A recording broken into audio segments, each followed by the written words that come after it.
people fail to realize is that your blindness is just something that's a part of you, but the rest of you is still there. Actually limited, that doesn't mean you don't have other skills. What's the president boy? What's his name? The president?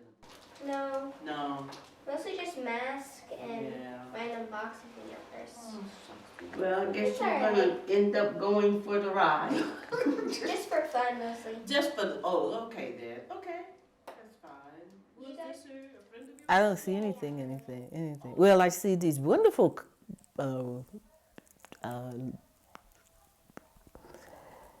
wonderful, beautiful.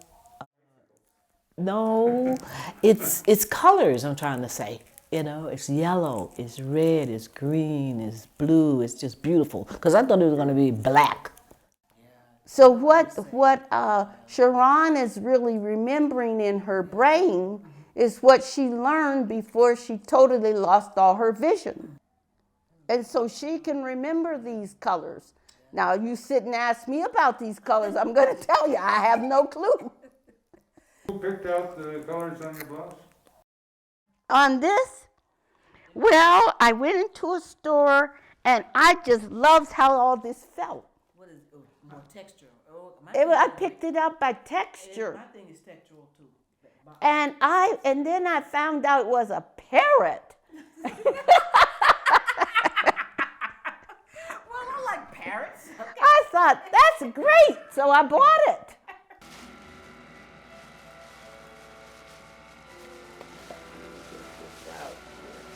Oh, wow. I don't have that good of a sense of the color world visually. I studied color when I was doing the drawings with an instructor that I took a private class with, and I had to learn about color.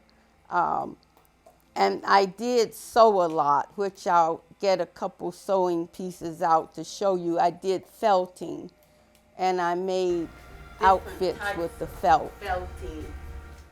My aunt started teaching me to sew when I was 12. I felt actually in the bathtub with my feet. In this felting, you can see the different dimensions of how I got the different felt. It was, your body just feels the medium, and you become a part of that medium as you're working with it. Now this one is different in that, well, the skirt's inside out, but the felt here is, you can see it's lined. Because I have a birth defect, and a lot of people were teasing me how my clothes would fit. And so my aunt said that she was going to teach me how to sew so I wouldn't have my clothes hanging down in front and up over my behind in the back. And she did. So. Was she a good teacher, given your blindness? Yes, she was quite good because she had been sewing for many, many years, and she made all of her clothes. And I would go to her house in the summer and take lessons from her. I would stay at her house, maybe 3-4 weeks every summer, and I would take lessons while I was there. And that was In Michigan, where I grew up. When I was a child, I had a little vision, although people thought I had a lot more vision than I had. But I was legally blind even as a child. And I was sort of an independent child. You know, I want to go to my aunt's house, I walked over there. without a cane? I was not using a cane then, but and I could see things real close. But I really depended a lot on sound, a lot more than people ever realized. And I would try to go away where there was less traffic, things like that. But as a very independent kid, you didn't look for somebody's hand. No, I didn't. Actually, I learned to ride a bike, and I think I hit everybody's trash can on the street when I was learning if it was trash day. I never owned a bike. My mom refused to buy me one, but I would use my sister's bike. She never rode it.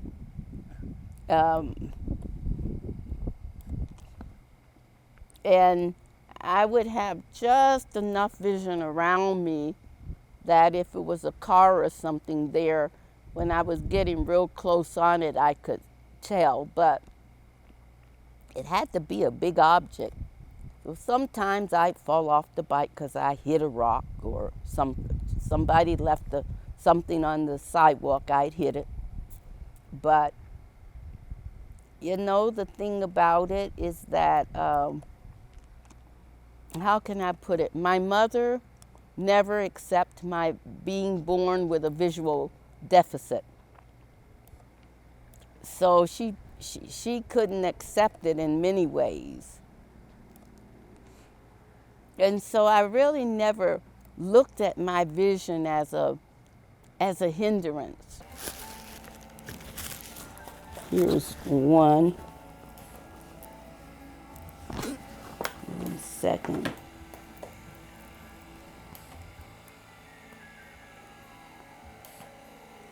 That's the one. Now let me get the other one. You would not believe they were the same technique, but they are. I know it's here. Hold on.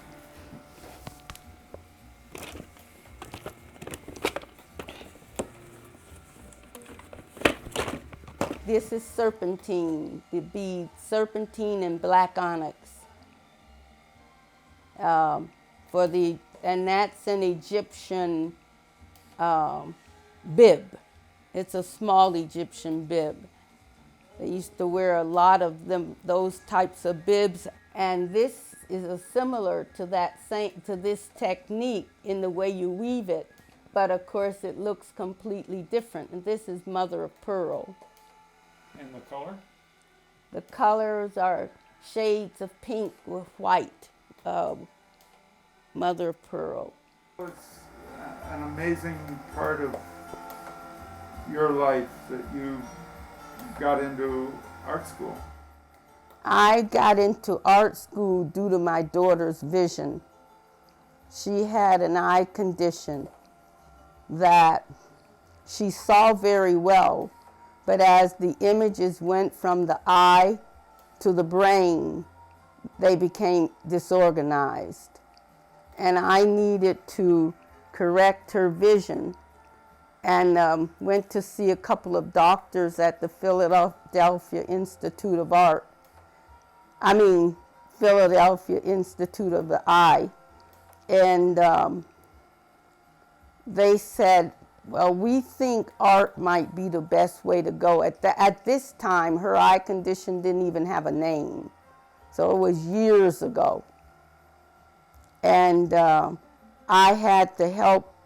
I took her out of public school and put her into private school for a couple of years. And I worked with the instructor in creating a program to help her learn eye-hand coordination and also to read. I had the Braille Twin Vision books, so I knew she wasn't reading correctly. And she was reading diagonally down the page. She was skipping a lot of words in each sentence. So that's... She reads much better now? Oh yeah, she's an adult now, and she learned to read. She had no trouble because she wouldn't have been able to read. She wouldn't have been able to drive. She wouldn't have been able to do anything with eye-hand coordination.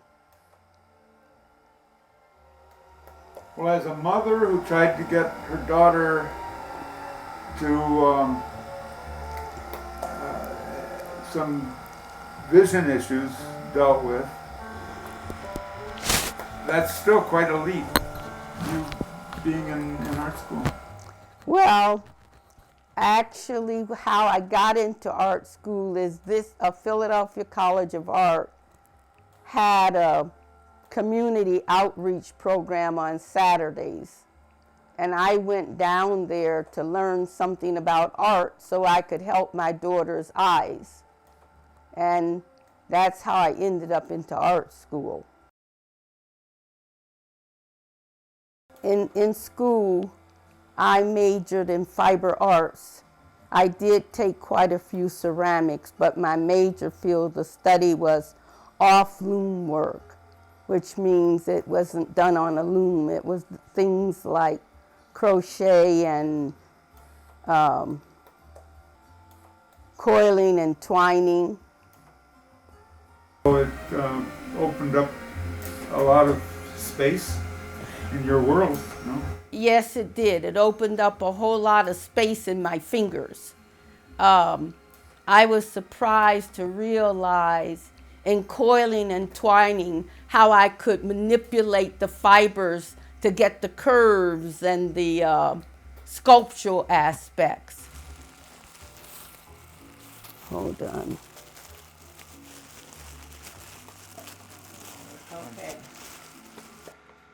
In these, you can see your hands tell you, your hands are your eyes when you're coiling and twining, because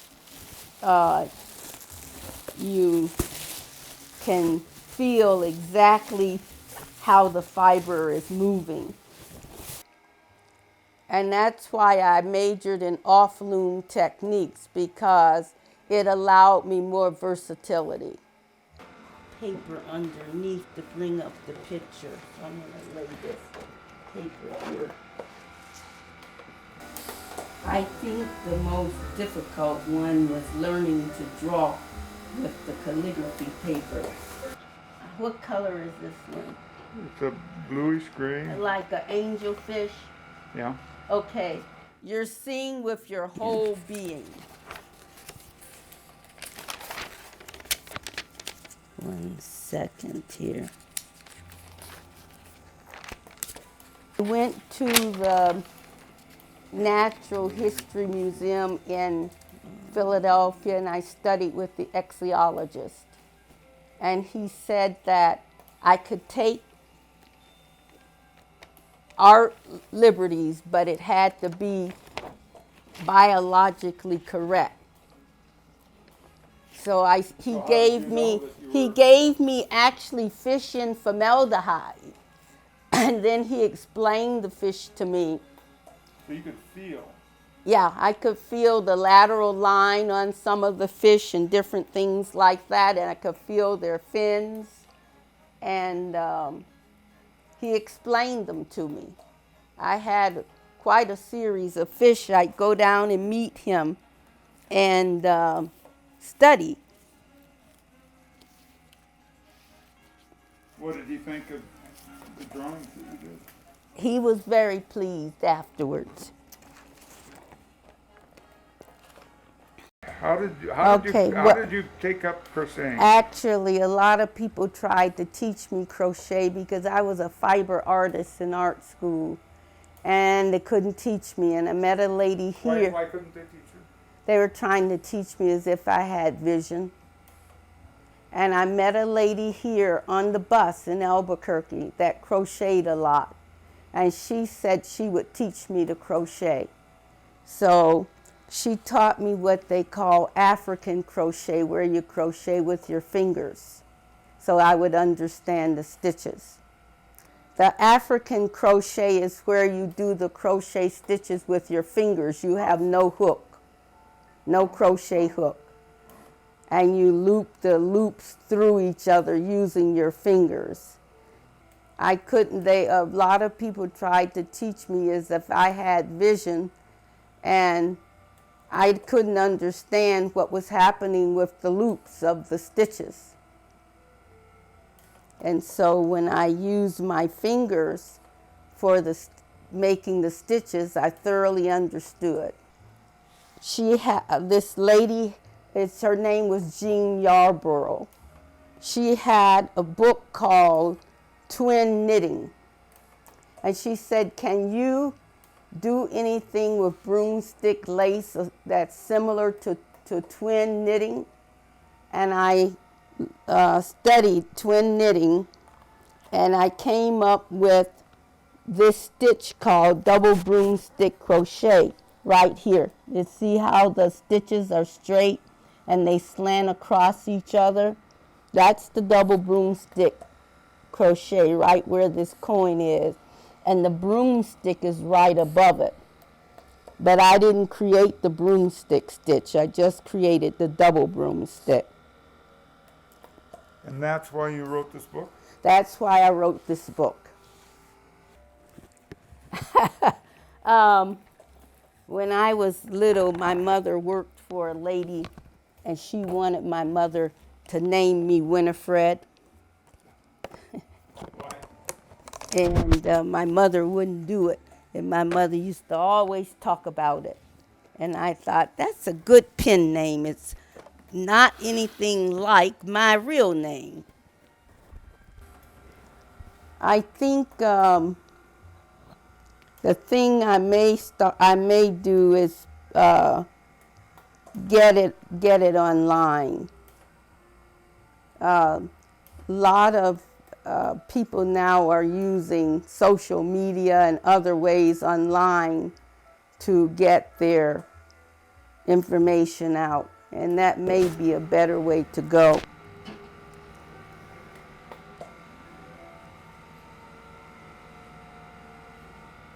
The thing about the visual arts, how they help you, is that you have visual spatial cues from the visual arts: up, down, left, right, overlay, overlap. All of these are visual cues, but they're also tactile. And those visual cues actually help a person orientate themselves in travel. Because after I learned the visual spatial cues and did a lot of work in them, I became a much better traveler. An example. Okay, when I traveled before, I learned a lot about visual spatial cues. All I worried about was going from one corner to the next corner. I did not worry about, for example, I used some auditory echolocation when I was using my cane. But when you switch from a cane to using a dog, you do not use as much auditory echolocation, which is sound feedback, because you're not tapping a cane. Your dog's feet are not going to give you much feedback, I'm going to tell you. But what I started doing was picking up more of my environment around me, more of the odors, more of, when I got to this intersection, what is this intersection going to be? A square, a circle? What am I going to come to? And I started thinking more visually, more spatial. I was thinking, I've got to cross this intersection. And how would you know, for example, that it's a circle, a traffic circle? Because you listen more for traffic flow, and you learn to, we learn to read traffic, but after I learned visual spatial cues, I really learned to listen more intently. When you're crossing right here at this direction, the traffic, when it stops, is farther from you. So you hear the left-hand turning traffic, and you'll hear the straight traffic when it goes in front of you. What are you hearing now? The turning traffic. Now I hear the straight traffic on the side of me, so if I was going to cross this street, I would have had to start with that straight traffic. But the problem, you have to really listen because the right-hand turning traffic doesn't watch for pedestrians. 2 cars just turned right-handed. Exactly. They never slowed down, they just turned. Okay, now I can cross. Leader, forward.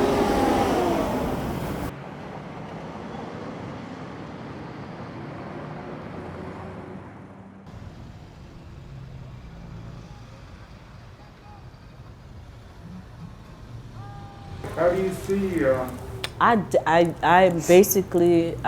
here listening to everything. I'm hearing. It's my hearing is what I'm doing, using.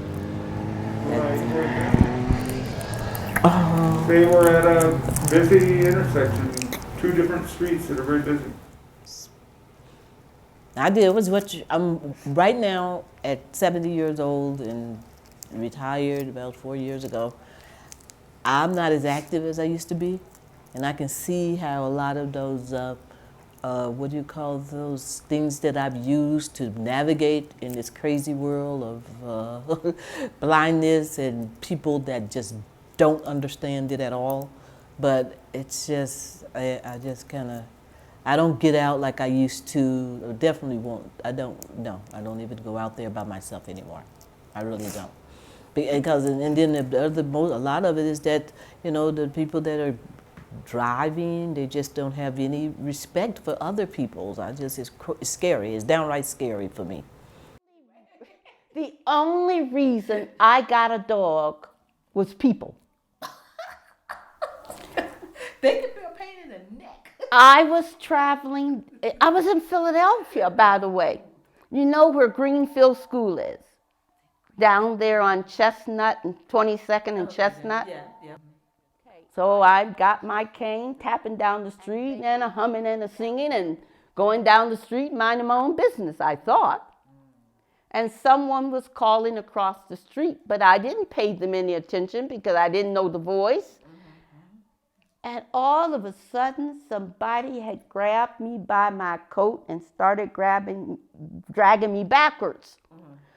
So I'm going to try to kill them because I thought they were going to try to kidnap me, right? Yeah. So the man hassled with me and hassled, stop, I'm trying to save you. I thought to myself, save me the hell from what? What was that about? Come to find out, the next step I would have taken would have been in an open, unguarded manhole. Well, after that, I start thinking I better travel with a dog. But that's what got me to travel with a dog. I was a good cane traveler. I didn't need to travel with a dog. You can't sense a big open space where there's no traffic flow. But if you're right by the traffic, you have some sense of it. And if I have to wait for 2 or 3 traffic lights to cross, and I just sit there and wait for 2 or 3 traffic lights to cross. But it's not worth getting hit. I was hit in August, and I'm still having trouble with my legs. That was the first time you've ever been hit? First time I've ever been hit. Well, they're crazy now out there. I'm telling you, these young people doing anything and everything. And the man that caused it all with his Ford F-150, Oh my gosh. he got out of there soon as the light changed. And he was the one that caused it. You were knocked down.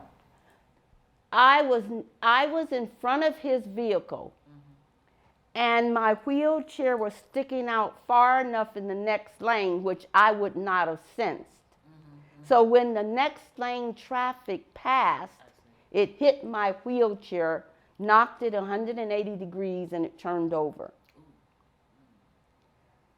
And the point is, they're citing the man that hit me as the culprit. He wasn't the culprit. The man in his Ford F-150 was the culprit because he had completely not only blocked the complete crosswalk In order to get around that vehicle, I was almost in the middle of the next intersection. And see, the thing is, if you have a cane and trying to cross, you're blocked. You can't go right, you can't go left. And I have been called a few F words because I was in their way, and I'm in the crosswalk.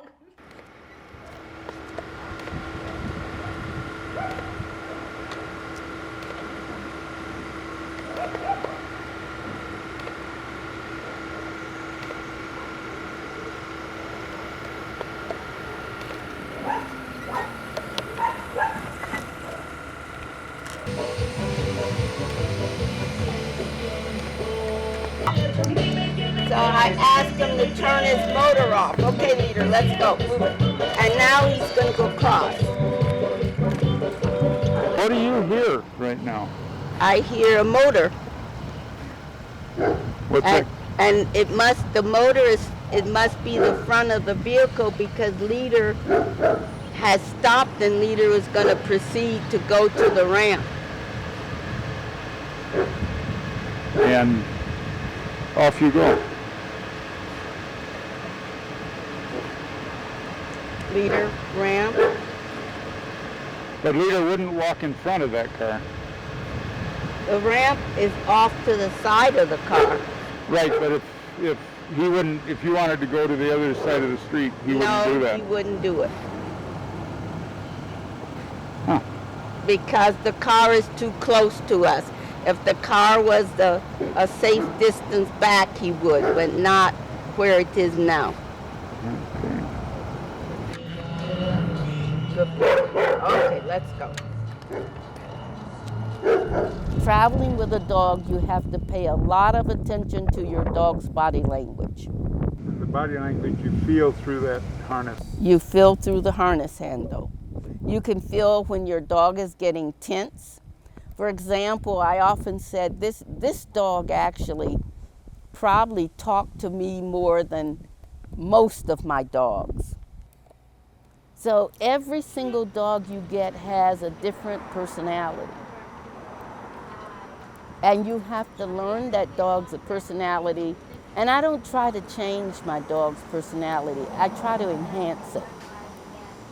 For example, when they go to potty and I have to pick up dog poop with the pooper bag, then they've got to find a trash can to put it in. And he learns those things. Yes, he knows, and I never ever changed that position. Because, for example, when we get ready to get off the bus, I have to ring the lift requested button. And if I don't ring that lift requested button, my dog lets me know. Actually, sometimes he's refused to get up because I didn't ring the lift requested button. They pay attention to those things, and if you enforce the things your dog pays attention to, you get miles and miles of help out of your dog. So it's a mutual experience working with the dog. Yes, it actually is. Your dog depends on you for certain things, but you depends on your dog for other things. And the two of you together make a working team. It's not independently. Your dog has certain things it must take care of, like looking for cars that are going to cut you off and you're crossing the street. And actually, sometimes your dog hears that car before you, because if the car is coasting around the curve, you don't hear it. But your dog will either see a shadow or is far enough in front of him that he picks it up. The electric cars and the hybrid type cars and the turbo engine cars. When they coast, we don't hear them. Put your head in. Leader come. is getting There you go. ready to retire. Yes, he's getting ready to retire. He's worked 11 years. How do you feel about Leader leaving you? Well, it's going to be a great loss because I could do a lot of things the spur of the moment when I had Leader. And I could say, I want to bake, say, some pumpkin muffins, and I don't have pumpkin. And I can just say, Leader, let's go to the store and get the pumpkin at the store. But now I'm going to have to do more planning because there are certain intersections that are really dangerous for me to cross using a cane and my wheelchair. So it's going to be some challenges for me because I won't be quite as independent as I was with Leader. But you're going to be hopefully getting another working dog. Actually, no. There are 2 schools in the country that had a program of a dog guide working with the wheelchair. Guide Dogs for the Blind, the school that Leader came from, put their program on a temporary hold when COVID came. And then the other school is in New York State, and it's called Dog Guide Foundation, Guide Dog Foundation. And they terminated their program with the onset of COVID. So that leaves me with no school to go to get another dog. And surprisingly, I don't have much fear of it because I had to learn to travel with the wheelchair before I got Leader. And I ran all around my neighborhood with my 5 to 6 foot long cane and my wheelchair. That's what I did. And with the buses, you can go anywhere. Yes, you can take the buses, whether you have the dog or the cane with the wheelchair.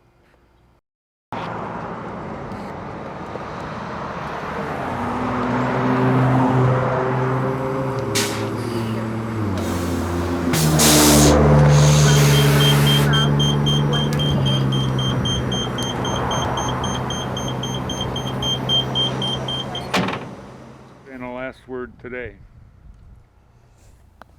I would tell you what I would like to say are 2 issues that really disturb me and are not addressed.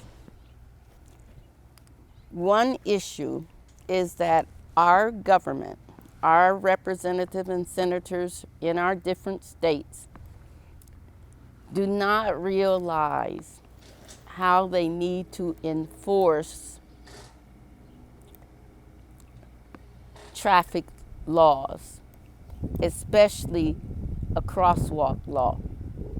Most of the cars here in Albuquerque think that is where they're supposed to stop for the red light, in the middle of the crosswalk, not behind the marked lines on the street to alert them that the crosswalk is coming.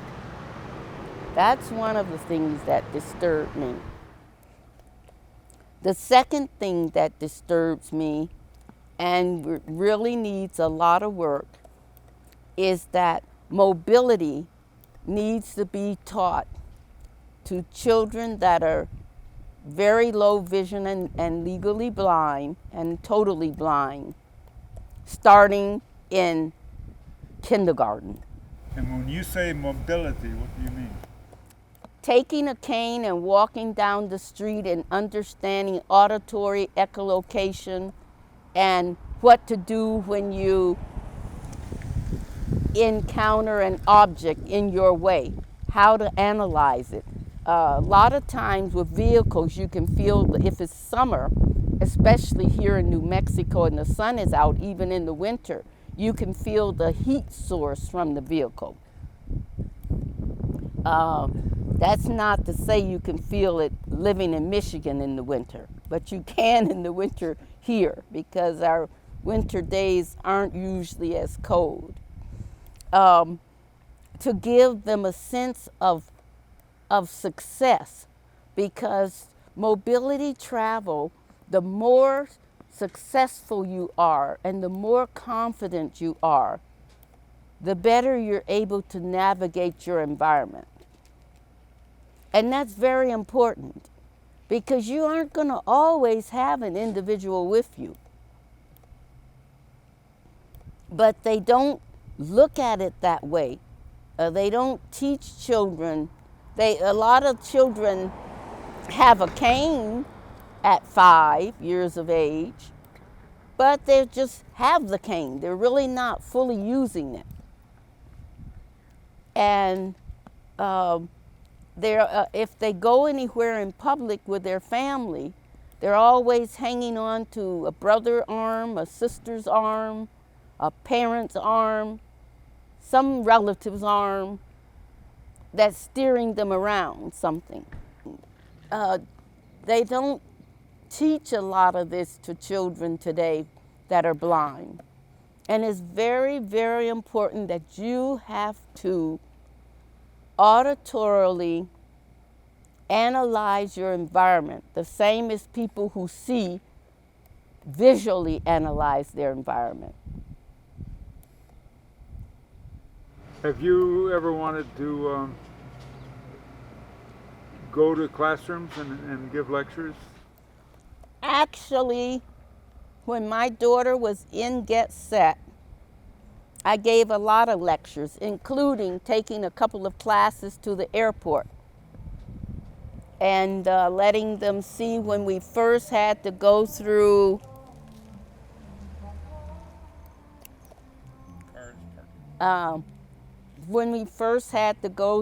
metal detectors. They didn't understand how the metal detectors work, so we made all the arrangements and off we went with the children to the airport to teach them. Lead her up, lead her up. Come on, up, up.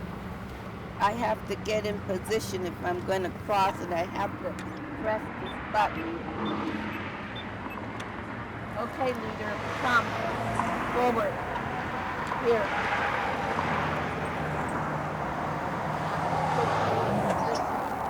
Get ready after the turning traffic.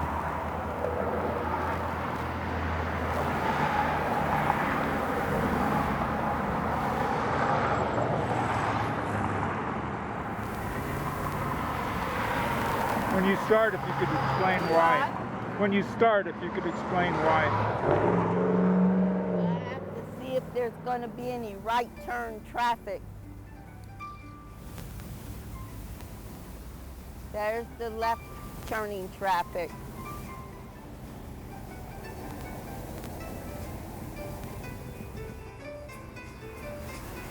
There's one turning right. Lead her forward.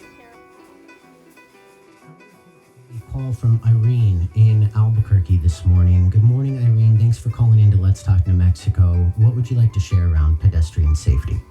One thing, I'm legally blind, and I have found that the drivers just act like I don't exist when I'm crossing the street in the crosswalk. They make left turns in front of you. They don't recognize people with disabilities or the white cane. Matter of fact, when I was doing work at the state fair, most people didn't even know what the white cane law was.